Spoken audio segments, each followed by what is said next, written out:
Hi students, இன்றைக்கி நம்ம எந்த காலேஜ் பற்றி பார்க்க போகிறோம்னா கற்பகம் காலேஜ் ஆஃப் இன்ஜினியரிங் பற்றி தான் பார்க்க போகிறோம்.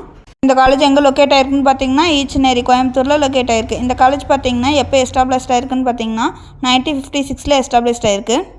இந்த காலேஜ் பார்த்தீங்கன்னா the ministry of human resource டெவலப்மெண்ட்டில் அப்ரூவ்ட் ஆயிருக்கு, ஏஐசிடிஇயில் அப்ரூவ்ட் ஆயிருக்கு, யூனிவர்சிட்டி கிராண்ட்ஸ் கமிஷனில் அப்ரூவ்ட் ஆயிருக்கு, கவுன்சில் ஆஃப் ஆர்கிடெக்சரில் அப்ரூவல் ஆயிருக்காங்க, ஃபார்மசி கவுன்சில் ஆஃப் இந்தியாவில் அப்ரூவல் ஆயிருக்காங்க. அடுத்து நேக் கிரேடுன்னு பார்த்தீங்கன்னா A+ கிரேடு பெற்றிருக்காங்க. அடுத்து இந்த காலேஜோட NIRF ரேங்கிங்னு பார்த்தீங்கன்னா 151 to 200 ரேங்கிங்குள்ளே இருக்காங்க.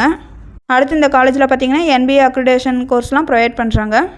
கோர்ஸ்னு பார்த்தீங்கன்னா BE biomedical engineering, BE civil engineering, BE computer science and engineering, BE computer science and engineering cyber security, BE Electronics and Communication Engineering, BE Electrical and Electronics Engineering, BE Mechanical Engineering, BTech Artificial Intelligence and Data Science, BTech Biotechnology, BTech Food Technology. இதோட சொன்ன இன்ஃபர்மேஷன்லாம் உங்களுக்கு யூஸ்ஃபுல்லாக இருந்தால் நம்ம சேனலை subscribe பண்ணிக்கோங்க, கூடவே அந்த பெல் ஐக்கனையும் கிளிக் பண்ணிக்கோங்க. அப்போ தான் நம்ம போடுற காலேஜ் பற்றின யூஸ்ஃபுல்லான இன்ஃபர்மேஷன்லாம் உங்களுக்கு உடனே தெரிஞ்சுக்க முடியும். தேங்க்ஸ் ஃபார் வாட்சிங்.